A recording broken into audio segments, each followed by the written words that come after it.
أشهد أن لا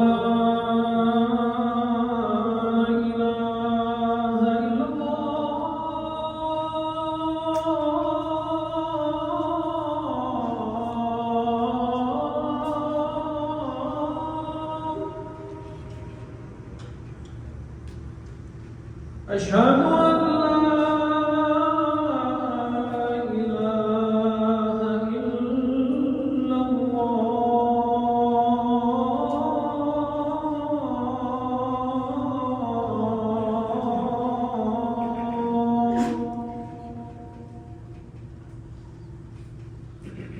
أشهد أن محمدًا رسول الله.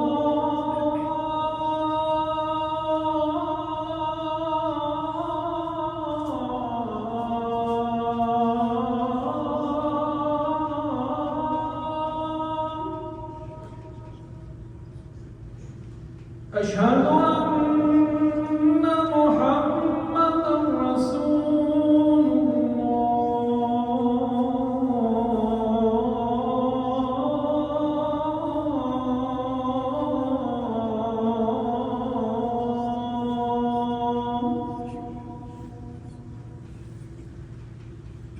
حي على الصلاة.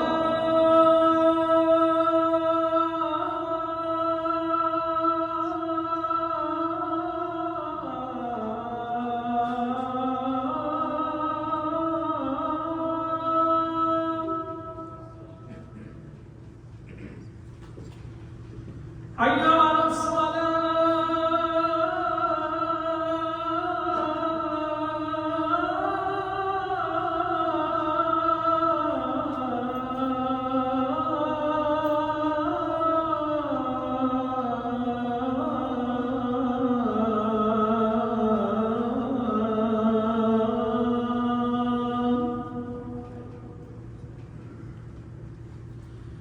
حي على الفلاح.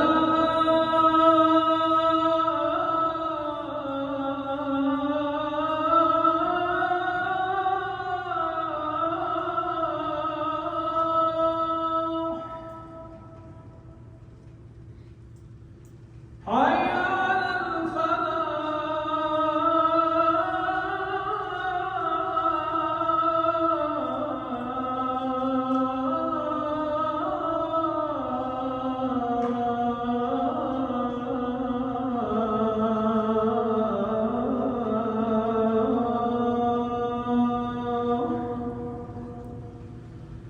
الله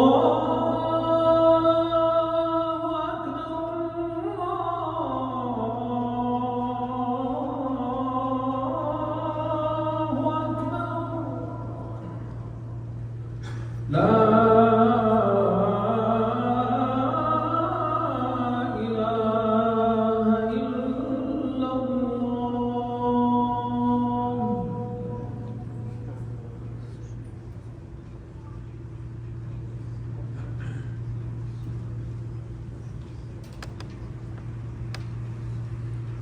إن الحمد لله نحمده ونستعينه ونستغفره ونعوذ بالله من شرور أنفسنا ومن سيئات أعمالنا. من يهده الله فلا مضل له ومن يضلله فلا هادي له. وأشهد أن لا إله إلا الله وحده لا شريك له وأشهد أن محمدًا عبده ورسوله. فقد قال الله تعالى في كتابه العزيز بعد أعوذ بالله من الشيطان الرجيم: هو الذي يصوركم في الأرحام كيف يشاء لا إله إلا هو العزيز الحكيم. The importance of human connection and companionship throughout life, the idea of being vulnerable and being willing to connect with people, willing to uplift others in order to shape the people around us. And the ultimate goal is for us to be in the company of good people and someone who keeps good company, just as the companions, Sahaba, did with the Rasulullah sallallahu alaihi wasallam. And the human being is all about connections. From the moment that we are born to the moment that we lose our connection to the umbilical cord, the closest connection a child can have to his mother. And from the moment that umbilical cord is cut, we as babies, we begin searching for a new connection, to connect to a human being. And oftentimes that's still the mother. And it's in the child's DNA to latch on to that new connection, literally. But then after some time, through that connection, a child is nourished for the next year and a half. Then that child is weaned off of that connection, and once again, a connection is severed. And the child and the mother seek another way to connect. We don't come into this world without literally being carried by everyone, being held from one person to the next. Now, what about when we leave this world? Do we want to be alone? Because when we're born, we're surrounded by everyone. We're surrounded by so many people. I don't know about you, but when I pass away, I don't want to be alone. Just the same way that my beloved Nabi sallallahu alaihi wasallam didn't die alone.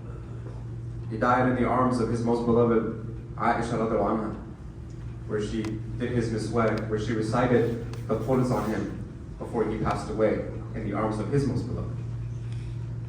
And Imam Nawawi rahimahullah is one of those scholars of the many scholars who have written books on what we should do, how we should be around loved ones who are dying.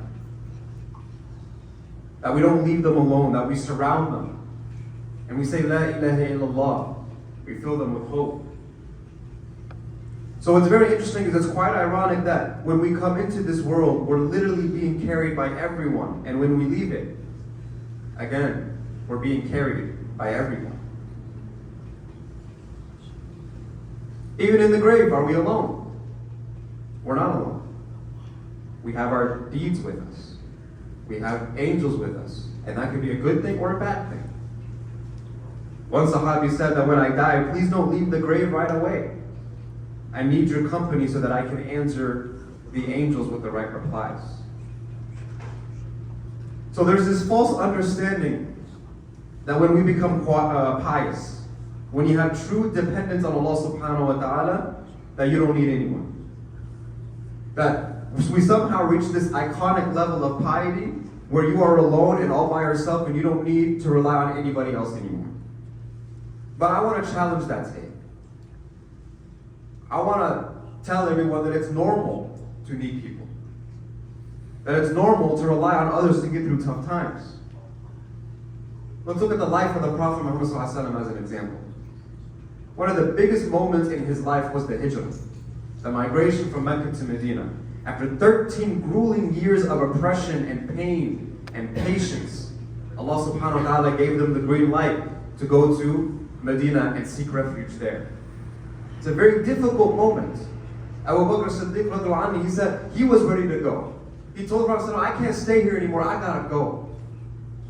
But the Prophet Muhammad ﷺ told him to wait a little bit. Maybe there's something good coming. Maybe you'll have company in your journey. And so, Abu Bakr Siddiq said, As-suhba ya Rasulullah?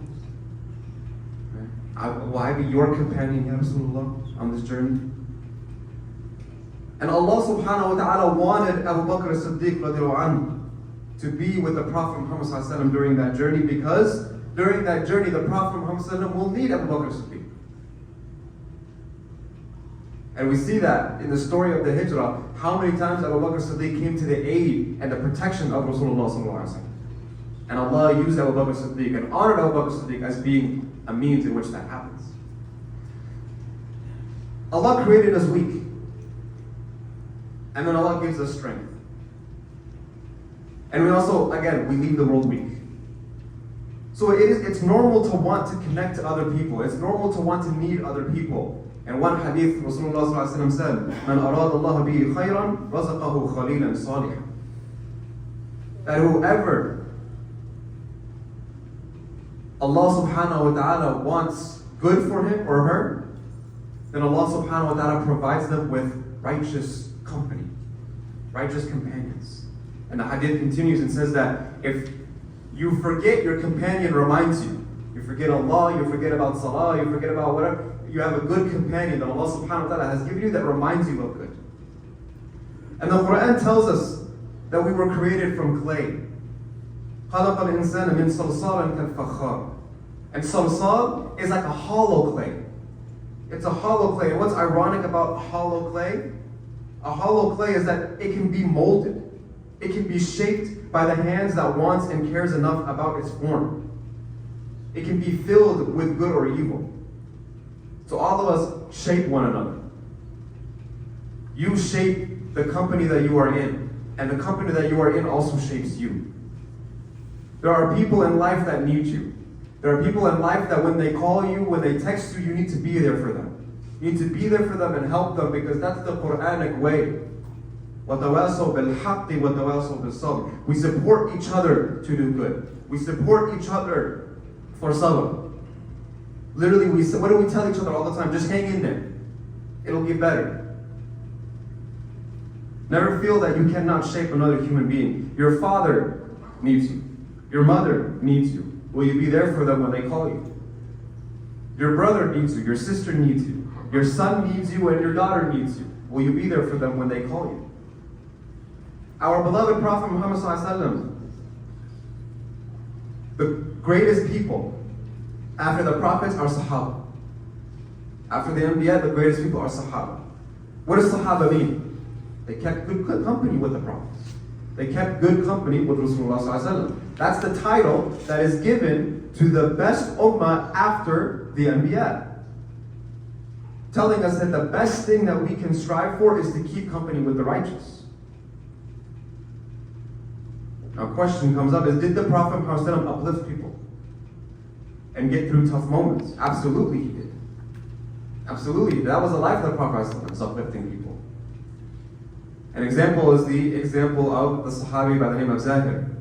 Zahir, the Sahabi, was a unattractive by society standards man. And he lived in the outskirts of Medina. And he would come into the city of Medina sometimes for business to sell stuff. So one day he's in the marketplace and the Prophet Muhammad ﷺ, he comes up from behind him and he bear hugs him. Right? You know, like bros do. When you don't see someone for a long time and you set up behind him, you're like, ah. And so Zahir, he starts freaking out for a second. He doesn't know who's behind him. And he looks down and he sees the beloved hands of his beloved Rasulullah sallallahu alaihi wasallam.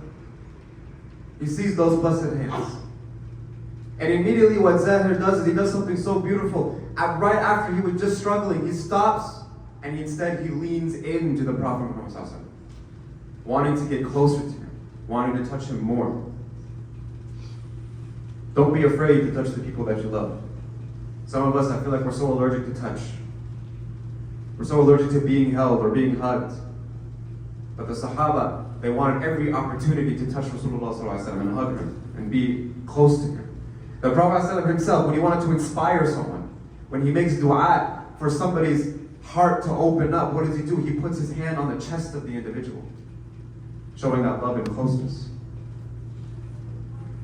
So Zahir leans in and the Prophet Muhammad ﷺ, he's joking around. And he says, who wants to buy this servant from you? He's joking. But the response of Zahir shattered the heart of Rasulullah ﷺ.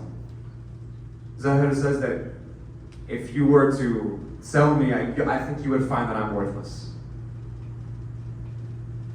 And the Prophet ﷺ saw that for some reason Zahir has this perceived reality. And the Prophet ﷺ needs to tell him what the true reality is.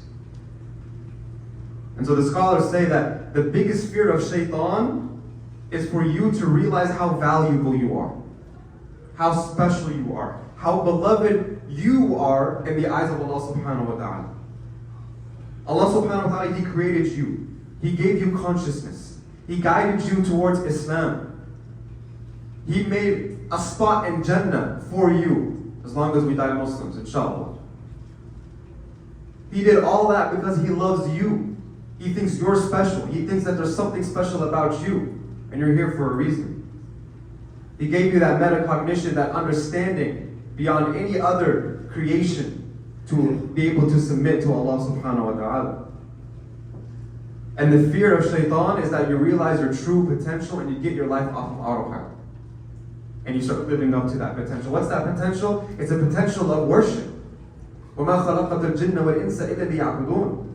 Allah subhanahu wa ta'ala did not create insan or jinn, human being or jinn kind, except for the purpose of worship.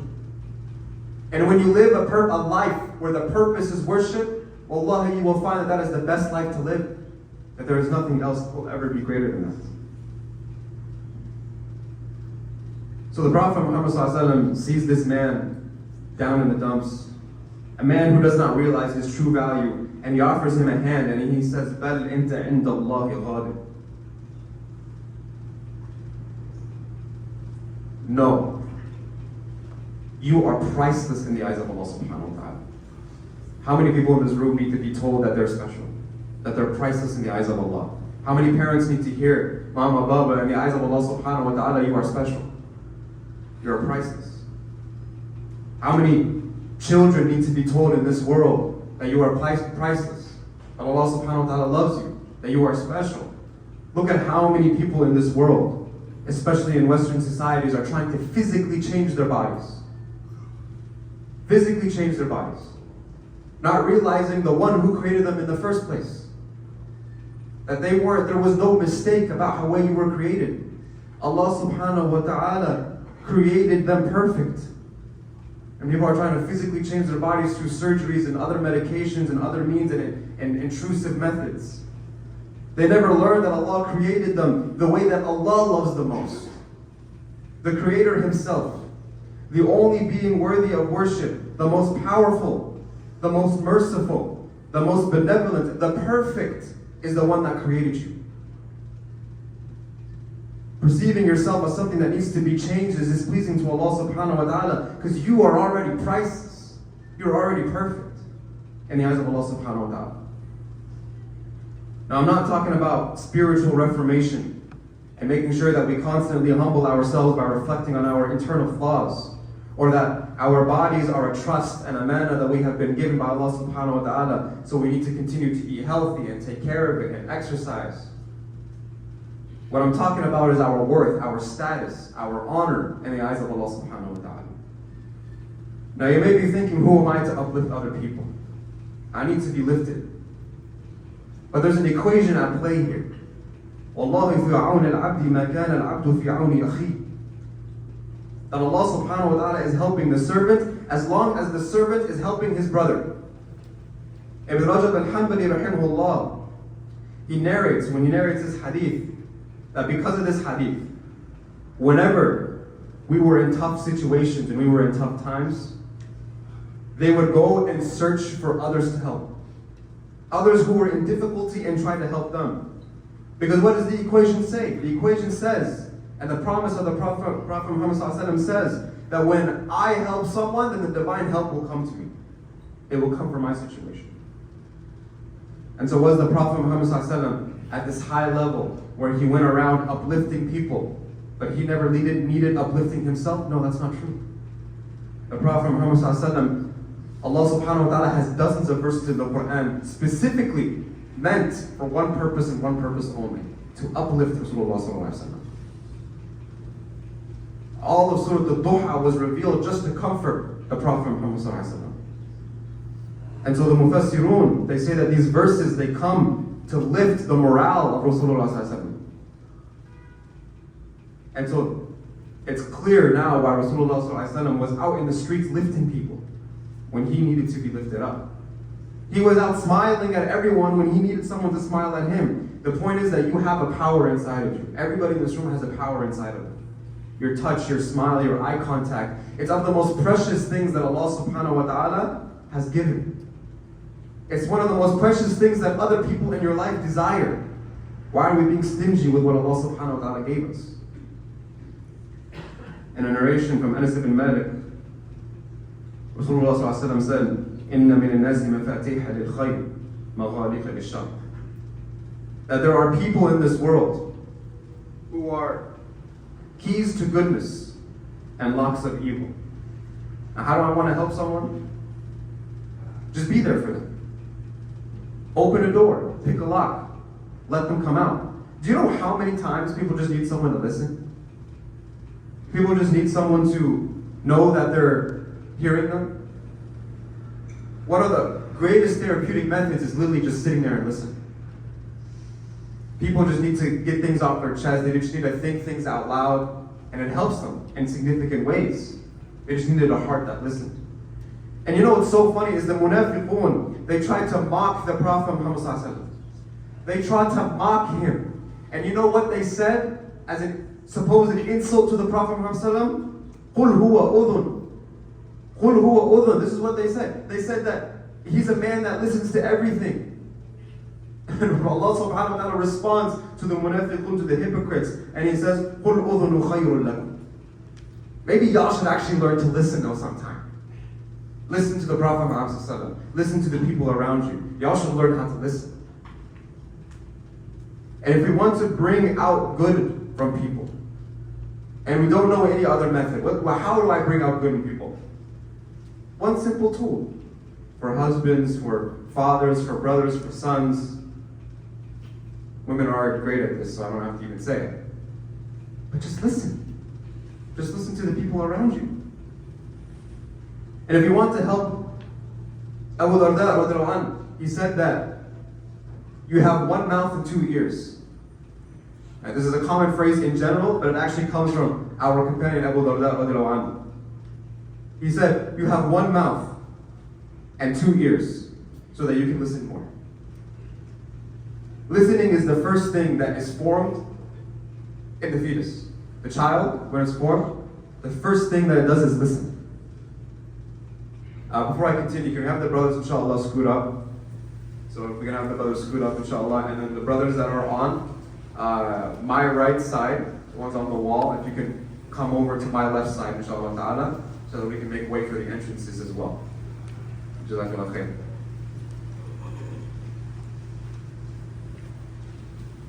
So listening is the first thing that is formed in the fetus. You know, Moroccans actually have a saying. They say, don't backbite the pregnant woman because the baby hears you. Right? And how many fathers do we know, how many fathers in this room have talked to the womb? Because they know that the child is listening. And when we leave this world, the last thing that leaves our bodies is our ability to hear. We hear what the angels, we hear what the people around us are saying as we are passing away. So we want to bring out good and khair for people. We don't have to do much to mold and shape people. All we need to do is just listen. So Prophet ﷺ said, إِنَّ مِنَ النَّاسِ مَفَاتِيحَ لِلْخَيْرِ مَغَالِقَ لِلشَّرِّ وَإِنَّ مِنَ النَّاسِ مَفَاتِيحَ لِلشَّرِّ مَغَالِقَ لِلْخَيْرِ. That there are the opposite, where there are people that are doors of evil and there are locks to good. فَطُوبَى لِمَنْ جَعَلَ اللَّهُ مَفَاتِيحَ لِلْخَيْرِ. So glad tidings, good news to the ones who Allah subhanahu wa ta'ala put the keys to goodness in them. وَيْلٌ لِمَنْ جَعَلَ اللَّهُ مَفَاتِيحَ الشَّرِّ عَلَى يَدَيْهِ. And woe to those whom Allah subhanahu wa ta'ala put in their hands the keys to evil. Some people, when you call on them, they're ready. They're ready to just open up and let it all out. My message today is simple. That we come into this world connected. And we leave connected. When we are in the middle, we still need people to connect with. Don't think that piety means that we forget the rights of the people around us. The best thing that we can do is be like the Prophet Muhammad sallallahu alaihi wasallam. Well, he rolls around with Hassan and Hussein radiallahu anhu. Play wrestling with them, he kisses them, he hugs them. So much that one day a man entered into Medina and he says, the way he describes the Prophet Muhammad ﷺ. He says, I am looking for the man that kisses his children. The Prophet Muhammad ﷺ was connected. And if we don't learn how to connect to our people, we are passing on that inability to connect to the next generation. And then it becomes generational, our inability to connect. But the Prophet Muhammad ﷺ, who he was an individual who knew how to connect to people, and he also knew how to keep himself vulnerable to rely on people as well. So may Allah subhanahu wa ta'ala make us great shapers and allow us to connect to those who need it most. قولوا قولي هذا استغفر الله لي ولكم ولسائر المسلمين فاستغفروه إنه هو الغفور الرحيم.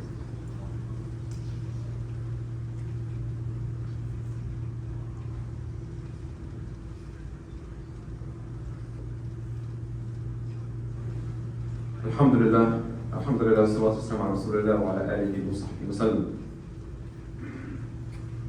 There's a story of one day the Prophet Muhammad ﷺ, he was kissing his children. And there was a companion by the name of Akram bin Habis. He says that I have 10 sons and I've never kissed any of them. He boasted about it, right? And so the Prophet ﷺ told him, that's not a flex, bro. That's not something to be proud of. Is it my fault that Allah subhanahu wa ta'ala snatched mercy from your heart? And there's another narration that says, مَنْ لَا يَرْحَمْ لَا يُرْحَمْ. That whoever does not show mercy will not be shown mercy. And this is often related to Allah subhanahu wa ta'ala. That when we show mercy to others, Allah subhanahu wa ta'ala will show mercy for us. And that is correct. But many scholars of hadith and their commentators of hadith take it one step further as well. And they say that not only is that true, but if you don't show mercy to the people around you, people will not show mercy to you. If you don't show mercy to your children, don't expect to be shown mercy when you're on a chair and need help. And we don't show mercy to the people around us, don't expect people to be merciful when we're calling for help. And then don't blame anybody else. Don't blame anybody else. We never taught the people around us how to be merciful. We never taught the people around us how to love. Or how to be vulnerable, how to be open, how to show love.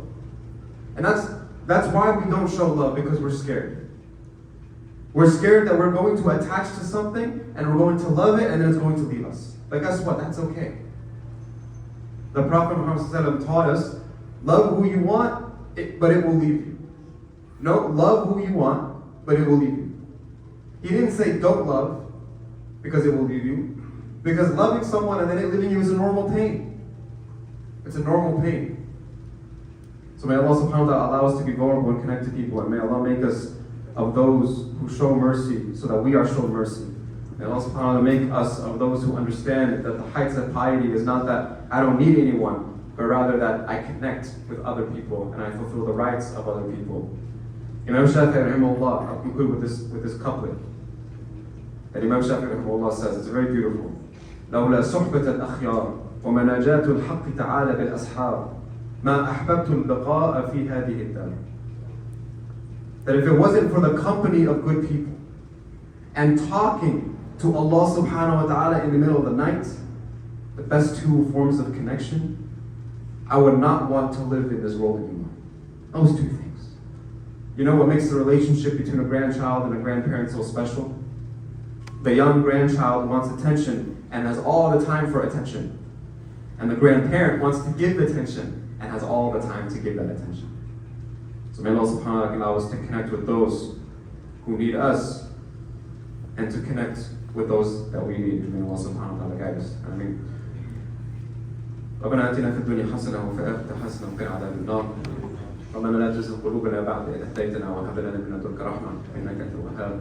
ربنا تقبل منا إنك أنت السميع العليم. تب علينا يا مولانا إنك أنت التواب الرحيم. واغفر لنا وارحمنا يا مولانا إنك أنت الغفور الرحيم. اللهم صل على سيدنا محمد وآل محمد كما صليت على سيدنا إبراهيم وعلى آل إبراهيم إنك حميد مجيد. اللهم بارك على محمد وآل محمد كما باركت على إبراهيم وعلى آل إبراهيم إنك حميد مجيد. سبحان ربك رب العزة عما يصفون والسلام على المرسلين والحمد لله رب العالمين وأقم الصلاة.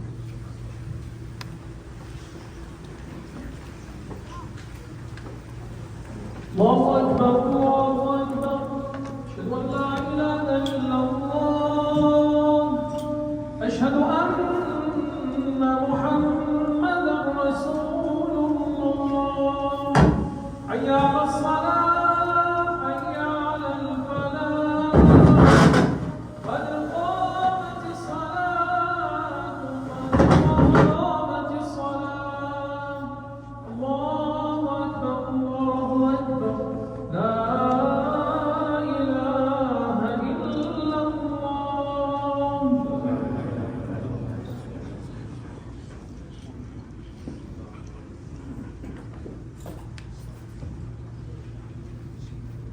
استووا الله أكبر.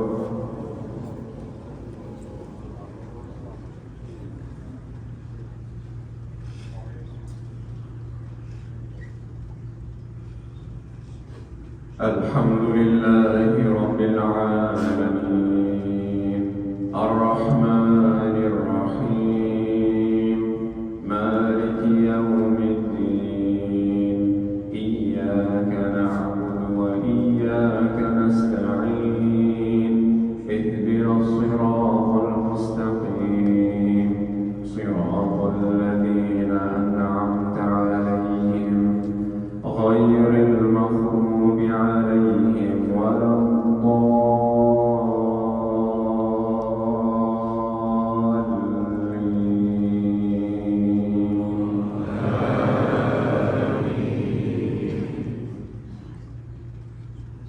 والضحى والليل إذا سجى ما ودعك ربك وما قلى وللآخرة خير لك من الأولى ولسوف يعطيك ربك فترضى ألم يجدك يتيما فآوى ووجدك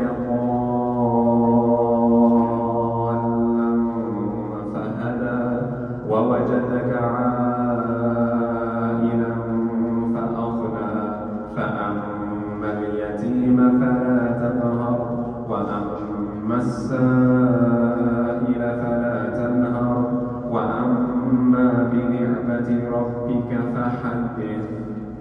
الله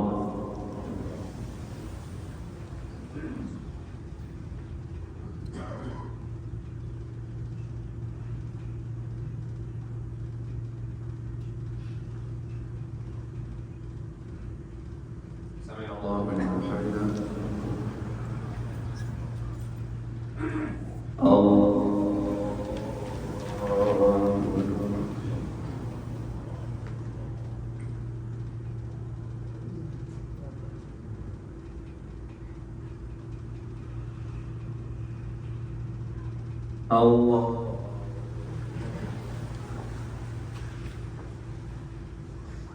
الله أكبر.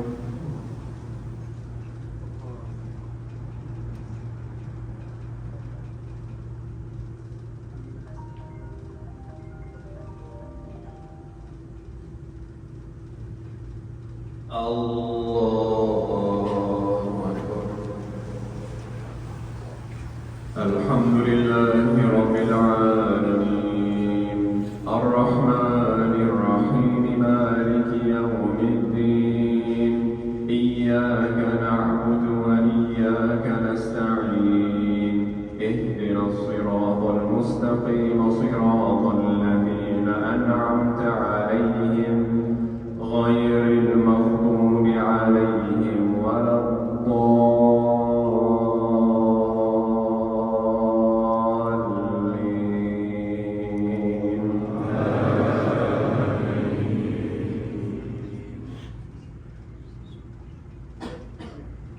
والتين والزيتون وطور سينين وهذا البلد الأمين لقد خلقنا الإنسان في أحسن تقويم ثم رددناه أسفل سافلين إلا الذين آمنوا وعملوا الصالحات فلهم أجر غير ممنون فما يكذبك بعد بالدين أليس الله بأحكم الحاكمين. الله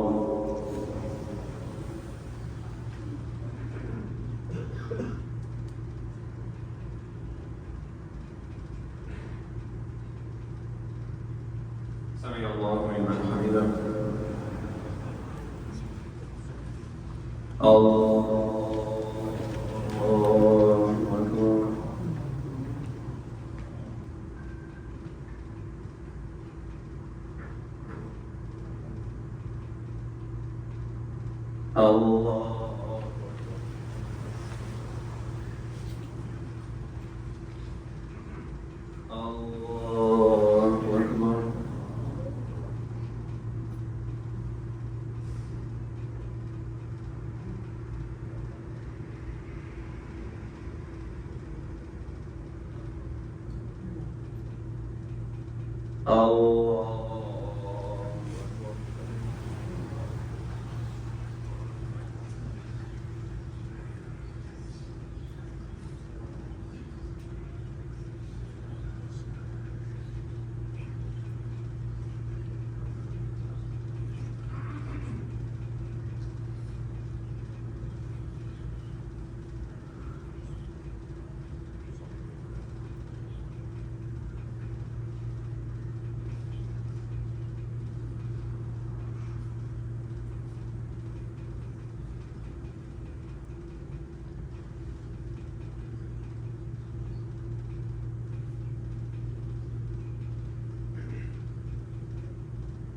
السلام عليكم ورحمة الله.